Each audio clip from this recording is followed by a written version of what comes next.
was a fisherman tumbling on the seas. One sentence summary. Piranhas ruin spring break. In 3D.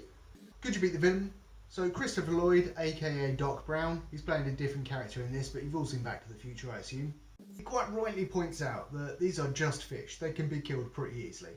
So if it were me, you find a local butcher or something, you get a bunch of meat, get a lot of blood, you dump it into an area of the lake that you can seal off. The fish are all trapped. Charge people to fish them, or just blow them up with dynamite or something. Pretty easy.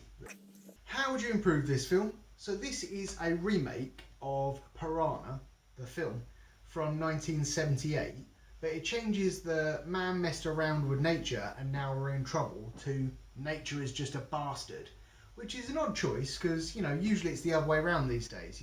Man keeps ruining the environment and then the environment fights back. So there's that.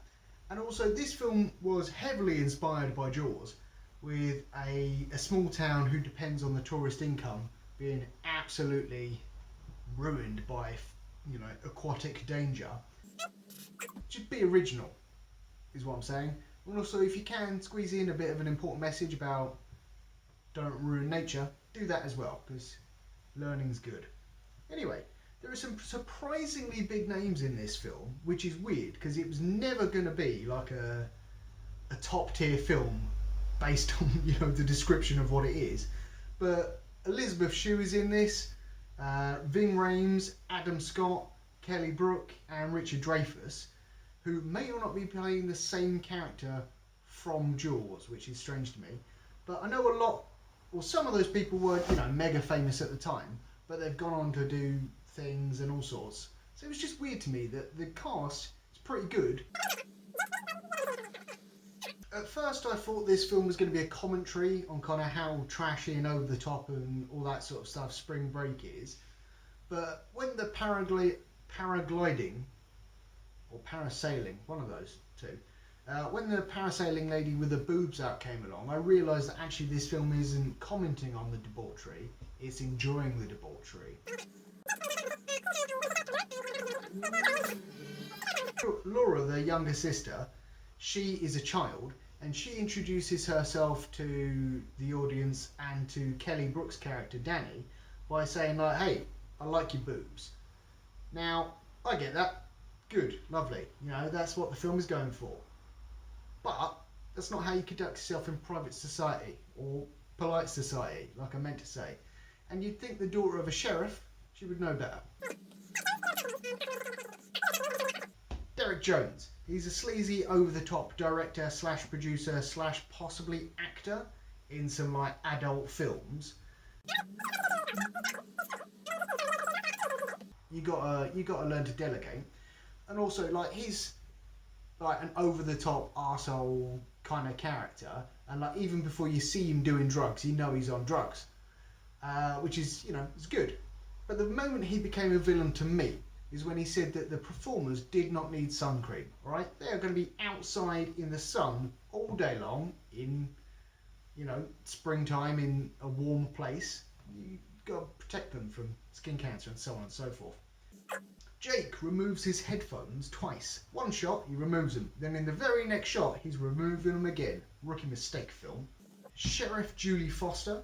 She's bound to fall in the lake as she's reaching off a jetty kind of as far as she can. She should have known it was going to happen. She should have either just got into the lake and got the boat she was reaching for, or used some sort of official police reaching pole thing. Was Matt's body attached to the boat that he was in, even though he fell into the water and the piranhas chewed him up? So why his corpse should have floated away in a different direction, surely. Or there was a vortexy whirlpool thing. He should have been sucked underwater and never found again. Start the film. There is an earthquake and kind of the Earth's crust opens up and connects an underwater lake with the lake on the surface. And we see a big old vortex, as I was just indicating. So, and the surface lake drains into the underwater lake bit and allows the piranhas to swim up. The point of all this I'm trying to make is, why didn't the water level of the surface lake drop noticeably? Because Sheriff Julie is dry when she is on the shore of the lake, even though she has just come out of the water to drag a body on there. Crazy how fast clothes dry out there.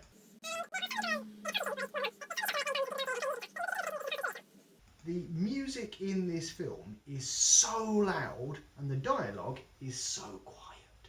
And it was very annoying, so I had to keep turning the volume up and down and stuff. Jake is watching some sexy ladies dance on a boat, and one of the extras kind of next to him in the slight background looked like he was having the best day of his life. It was crazy. And in that same scene, the crowd are clearly shouting motorboat, which is strange because I think those women were standing on like a yacht. On the boat, Danny stands uncomfortably close to Jake, and I know this was a pre-COVID world, but honestly, give the man some room. And then the same thing happens with Sheriff Julie and Novak, the science man. They're standing so close together as well. Stop that. Novak is an expert on science or geology or something like that. He's here to investigate the earthquake with his team, and one of his team calls dibs on any college girls that they find at the bottom of the lake. And to me, that sounded like he was calling dibs on any corpses. So that was creepy. I didn't like that.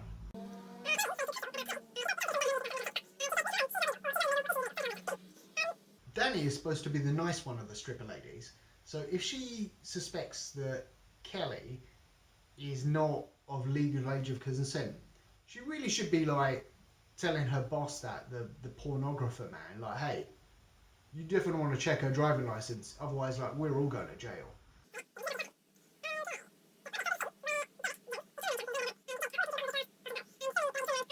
Number one, how long can those women hold their breath for? Because it seems to be quite a long time. Number two, if you're filming them as they're swimming under the bottom of a glass bottom boat, I don't think that the picture's going to be very clear there. It's not going to be a high quality image. Honestly, what's wrong with them? Number three, why would Jake answer the phone to his mum, Sheriff Julie, in the room with Derek and the cameraman, who are not being very quiet, when she's explicitly said, stay home and look after your baby brother and sister. Don't go gallivanting, having any adventures involving piranhas.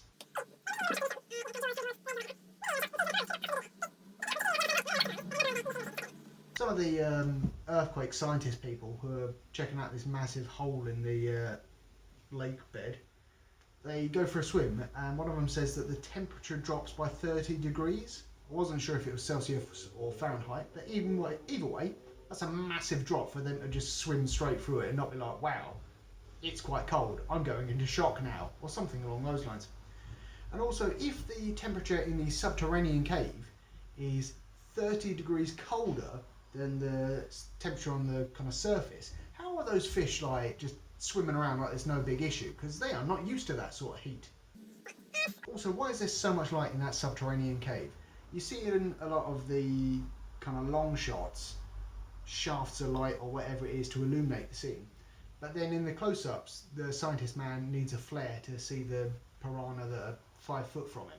On the subject of that piranha adjacent scientist man, he's got a tether on him, and then he hasn't got a tether on him, and then he has got a tether on him again. It was ridiculous. Rookie mistake film. Kelly, the character, goes missing, and Jake is concerned. He doesn't know there are a killer piranha around yet. He dives into the water to find her, then he surfaces, and then somehow Kelly is on the boat that he just left. She's bone dry as well, and she's all like, hey, what are you doing? Why, you silly Billy. And why has she got, like, magic powers? Why did she just teleport? Novak, the scientist, played by Adam Scott, he dives to the bottom of the lake bed, presumably doesn't go through the bit where it drops 30 degrees, but he hasn't got an oxygen tank, so he's just got really impressive lungs like those stripper ladies. And then he pulls a corpse from a bunch of piranha and swims back to the surface with very little hassle. And then later in the film, he is riding a jet ski and shoots some piranha with a shotgun. And it feels a lot like this film was written, you know, with someone like Dwayne "The Rock" Johnson in mind. But in my opinion, his scientist character was a little bit too, I'm an action hero, not a scientist. But, well, whatever. The parasailing, paragliding, whatever it is lady, who I previously mentioned, in the close-ups, she is not moving. Therefore, the parasail slash parachute thingy should not be, I want to say inflated, but should not be, you know, working, because that's just crazy. And why are those paragliding people the only other people we see in the entire film anywhere near the main characters on that yacht slash motorboat, if the people who were chanting motorboat, motorboat were correct?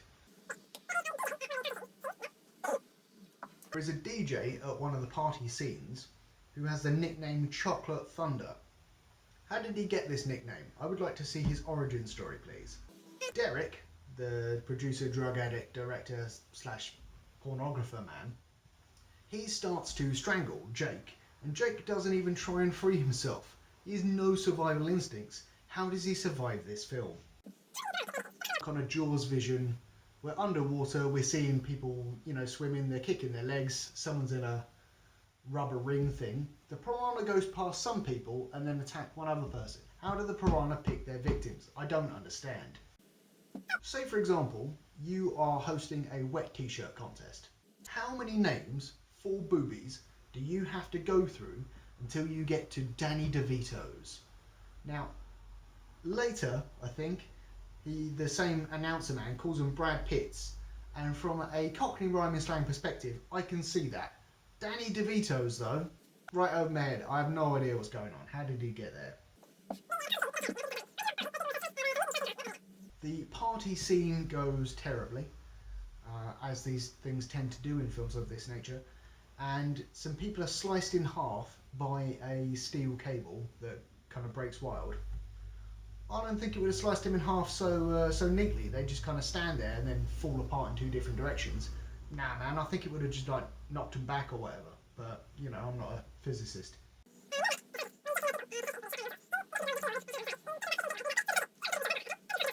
Sheriff Julie shoots a stun gun into the lake and kills several of the fish. I don't think that would happen. Also, there are, you know, a couple of people still in the water when she pulls that trigger, so she thought it was going to kill the fish, probably, you know, do something dodgy to a person.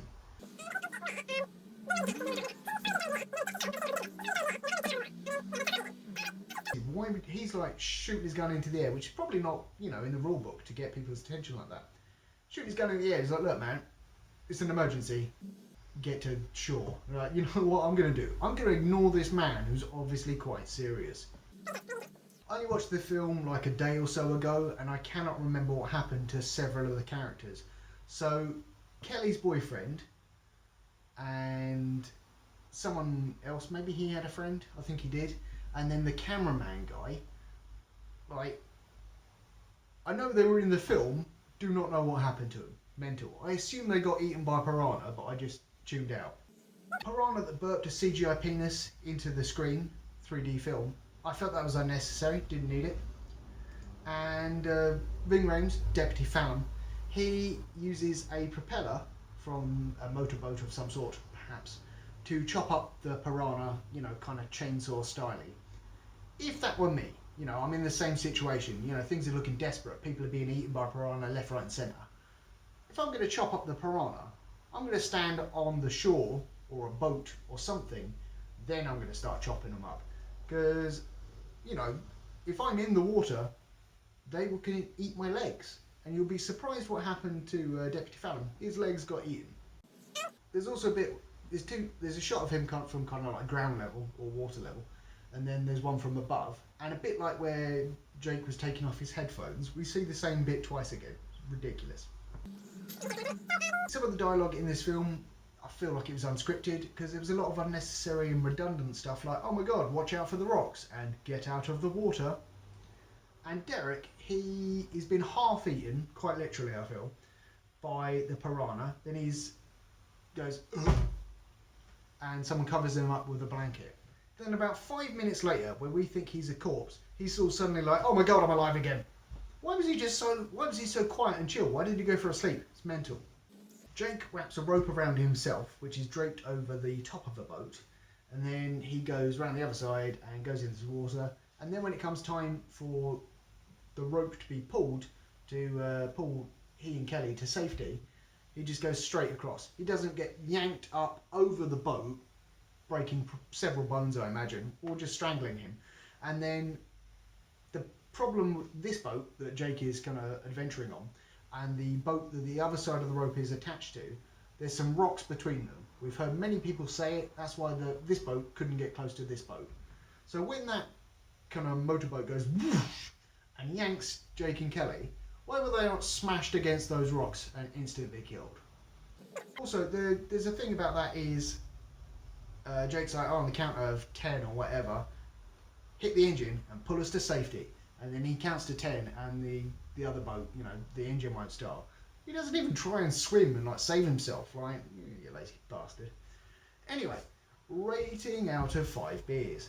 I started watching this in 3D and I had to switch it off. I'm not sure if it was because I'm too close to the TV in my little room here or what was going on, but it started hurting my brain and I thought, that's not a good sign. Well played to the stunt people that took a boat to the face. That looked like it hurt. I'm sure they're professionals, but still, boat to the face is a boat to the face. The moral of the story is I would give this 4 beers out of 5. I do not feel the need to rewatch it ever again. At least not all of it.